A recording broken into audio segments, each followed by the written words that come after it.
안녕하세요. 오늘 겨자씨 말씀은 요한계시록 11번째 시간으로 8장 1에서 13절까지의 말씀을 나누겠습니다. 말씀의 제목은 반 시간의 고요가 주는 메시지입니다. 오늘 말씀 1에서 5절을 제가 한번 읽어보겠습니다. 일곱 번째 인을 떼실 때에 하늘이 반 시간쯤 고요하더니 내가 보매 하나님 앞에 일곱 천사가 서 있어 일곱 나팔을 받았더라. 또 다른 천사가 와서 제단 곁에 서서 금 향로를 가지고 많은 향을 받았으니 이는 모든 성도의 기도와 합하여 보좌 앞 금 제단에 드리고자 함이라. 향연이 성도의 기도와 함께 천사의 손으로부터 하나님 앞으로 올라가는지라. 천사가 향로를 가지고 제단에 불을 담아다가 땅에 쏟음에 우레와 음성과 번개와 지진이 나더라. 아멘.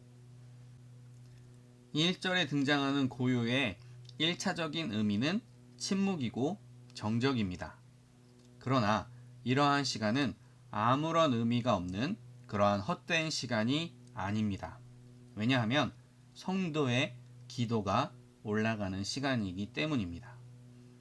그리고 잠시 동안 지연된 심판이자 회개를 위한 마지막 촉구입니다. 비록 짧은 시간이지만 우리의 창조주이시자 구원자이신 하나님을 인식할 수 있는 시간입니다. 생각해보면 악인들, 곧 하나님을 모르는 사람들은 최대한 욕심껏 삽니다.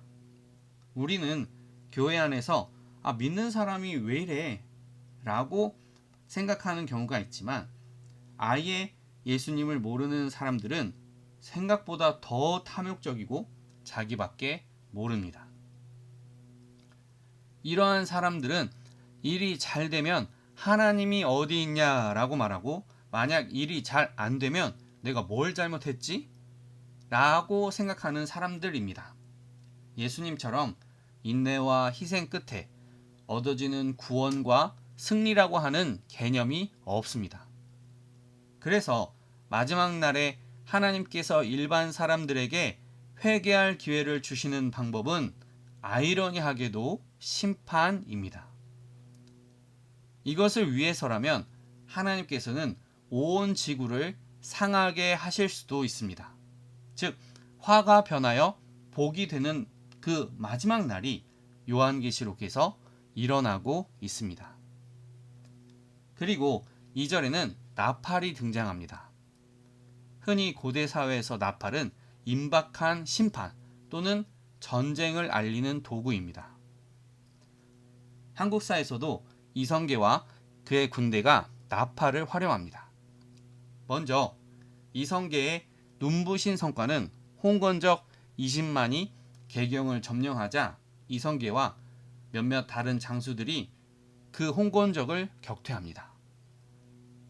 또한 원나라 명장 나하추와의 대결에서 신출기몰하게 보급을 끊고 기습함으로 적을 격퇴시킵니다. 그리고 여러 여진족을 격퇴하거나 회유합니다. 이때 가별초라고 하는 이성계의 친위 부대가 조직됩니다. 이후에 가별초는 대각, 즉 소나, 양의 뿔로 만든 긴 나팔을 불었습니다. 이후에 이성계는 황산 대첩을 통해 왜군을 크게 무찌릅니다.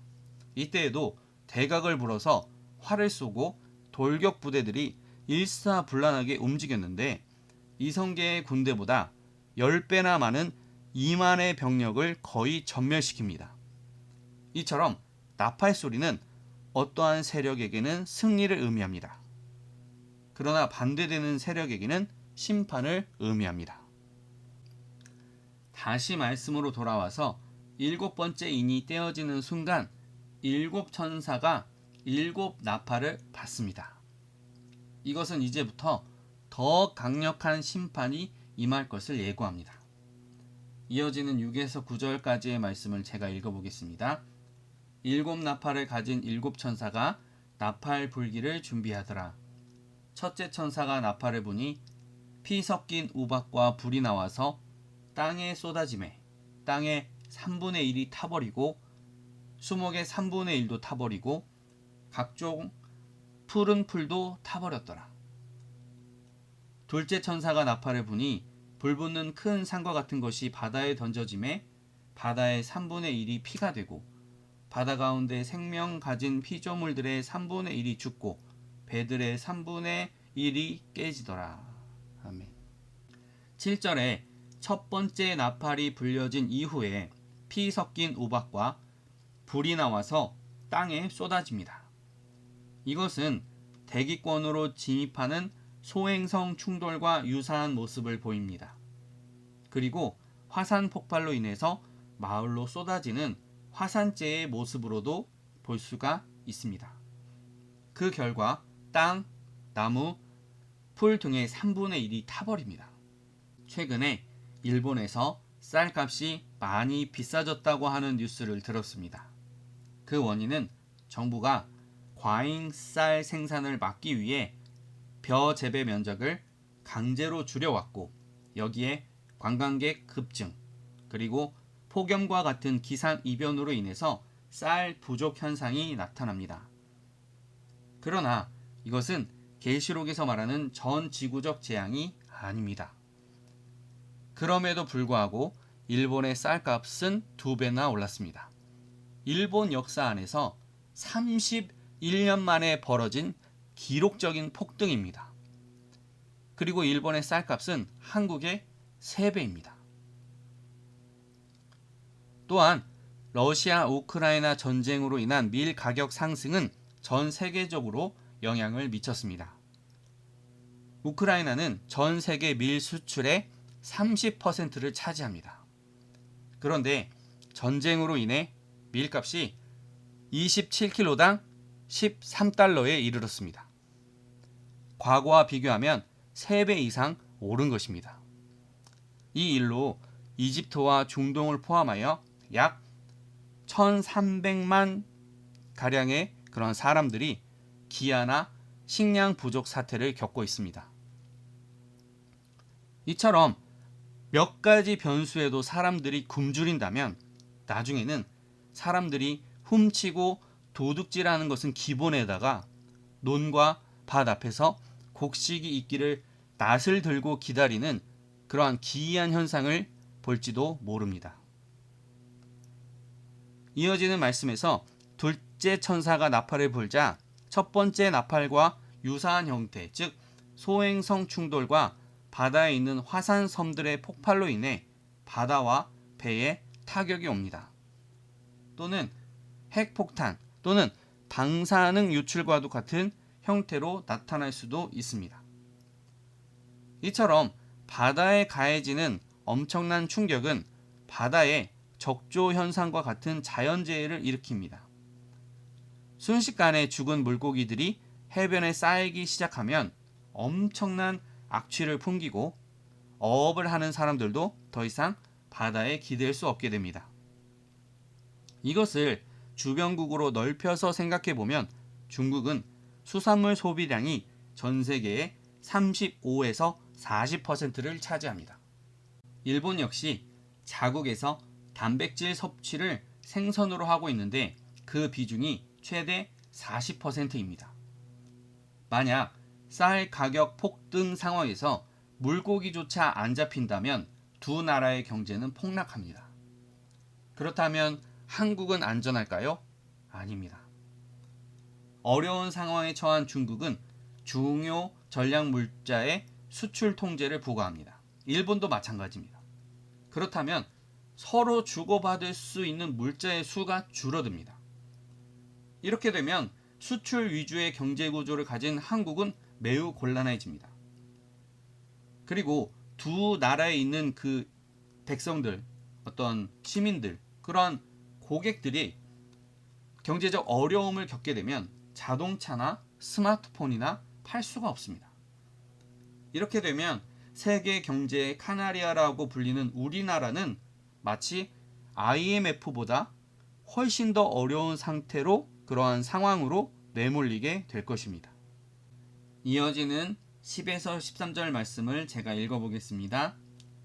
셋째 천사가 나팔을 부니 횃불같이 타는 큰 별이 하늘에서 떨어져 강들의 3분의 1과 여러 물샘에 떨어지니 이 별 이름은 쓴 쑥이라. 물의 3분의 1이 쓴 쑥이 되매 그 물이 쓴 물이 되므로 많은 사람이 죽더라. 넷째 천사가 나팔을 부니 해의 3분의 1과 달 3분의 1과 별들의 3분의 1이 타격을 받아 그 3분의 1이 어두워지니 낮 3분의 1은 비추임이 없고 밤도 그러하더라. 내가 또 보고 들으니 공중에 날아가는 독수리가 큰 소리로 이르되 땅에 사는 자들에게 화가 있으리니 이는 새 천사들이 불어야 할 나팔 소리가 남아 있음이로다 하더라. 10에서 11절에 있는 쓴 쑥은 압신토스입니다. 이것은 사람이 도저히 먹을 수 없을 정도로 극도의 쓴맛을 냅니다. 그런데 강에 떨어진 별들로 인해서 이러한 현상이 나타나고 있습니다. 그런데 언뜻 생각했을 때 이해가 안 되는 것이 있습니다. 하늘에서 떨어지는 소행성들로 인해서 사람의 식수가 과연 망가질 수가 있는가입니다. 그러나 소행성이 낙하할 때 생기는 질소와 산소가 결합하면 엄청난 양의 질산이 생성됩니다. 이것이 강에 떨어지면 강산성이 되어서 사람이 물을 마실 수가 없습니다. 또한 이러한 현상을 녹조 현상으로도 해석할 수가 있습니다. 시아노박테리아는 죽거나 번식할 때 마이크로시스틴이라고 하는 강력한 독소를 배출합니다. 이것은 지독한 악취와 함께 불쾌한 맛을 냅니다. 이러한 현상이 민물고기를 죽입니다. 이어지는 12절에서는 광명체들이 타격을 입는다고 되어 있습니다. 이것은 하나님께서 의도적으로 지구를 둘러싼 광명체들에게 위해를 가하심입니다. 이로 인해 해와 달과 별들이 낮과 밤 각각 3분의 1가량 그 비추임을 잃어버립니다. 그런데 해는 식물의 광합성을 일으킵니다. 그러므로 해가 그 영향력을 잃는다는 것은 앞서 있었던 재앙과는 그 수준이 다릅니다. 지구의 극지대처럼 많이 추워질 것입니다. 이렇게 되면 적정한 온도의 물을 냉각장치로 사용하는 원자력 에너지 또는 수소 에너지에 타격이 있을 것입니다. 또한 모든 태양광 에너지 패널이 약화됩니다. 특히 중국이나 중동처럼 태양광 에너지를 통해 도시에 전기를 공급하는 지역에는 큰 문제가 생깁니다. 그리고 햇빛은 우리 몸에 많은 것을 공급하는데 만약 햇빛이 없으면 행복 호르몬인 세로토닌이 급감해서 우울하고 무력하고 식욕 저하가 나타납니다. 또한 수면을 유도하는 멜라토닌이 인체에 계속 생성되어서 하루 종일 몽롱하고 무거운 상태가 됩니다. 이러한 상황이 계속되면 사람들은 살고자 하는 의지가 꺾이게 되고 자살 충동을 느끼게 됩니다. 그리고 만약 등조차 공급받지 못한 극빈국 또는 극빈자들은 캄캄한 상황에서 어떠한 일이 벌어질지 모른다는 공포감에 시달립니다. 즉 아드레날린이 과다 분비되어서 만성 불안에 시달립니다. 이것을 잘 표현하는 것이 드라마 오징어 게임에서 밤이 찾아오면 서로가 서로를 죽일까 해서 극도의 흥분 상태를 보이는 것과 같습니다. 그리고 비타민 D의 합성이 약화돼서 뼈가 약해지고 면역력이 급감합니다. 즉 태양의 힘을 잃으면 지구는 그야말로 극도의 불안을 느끼게 됩니다. 그래서 독수리, 즉 신속한 잔인을 상징하는 하나님의 사자가 말하기를 땅에 살아있는 사람에게 화가 있다고 말합니다. 왜냐하면 아직도 새 천사가 불어야 할 나팔이 남아있기 때문입니다. 즉 이후에 올 심판이 이전에 올 심판보다 강력하다는 것입니다. 그런데 저는 여기서 왜 이렇게 강력한 심판이 계속해서 있는가라는 생각을 해보았습니다. 마치 죄인에게 사약을 내려서 깔끔하게 쉽게 죽게 하는 그런 방법도 있을 것인데 무시무시한 재앙이 계속해서 반복되고 있습니다. 마치 이집트와 바로에게 내려진 10가지 재앙이 떠오릅니다. 그러나 저는 여기서 힌트를 얻었습니다. 재앙이 반복되는 이유는 오히려 신속한 회개를 촉구하는 그런 의미를 가지고 있습니다. 만약에 바로가 첫 번째 재앙만에 하나님의 존재와 그 능력을 깨달았다면 좋았을 것입니다. 아니면 세 번째 또는 다섯 번째 또는 일곱 번째 재앙에 깨달았으면 좋았을 것입니다. 만약 그것도 아니라면 아홉 번째 재앙에서 바로가 깨달았다면 열 번째 재앙인 장자의 죽음에서 바로는 첫째 아들 곧 후계자를 잃지 않았을 것입니다. 그런데 여기에서라도 깨달았다면 바로는 그의 군대를 홍해 바다에 던지지 않았을 것입니다. 그렇습니다. 재앙이 반복된다면 우리는 이유를 찾아야 합니다. 만약 아무런 잘못이 없이 당하는 고난이라면 하나님께서 우리에게 하늘의 면류관을 주시기 위해서 어떠한 연단을 하고 있는 것이라고 생각해도 되지만, 반대로 내가 잘못 선택한 것이 있다면 그것에 대한 연쇄적인 어려움은 어쩌면 우리가 감당할 수밖에 없을 것입니다.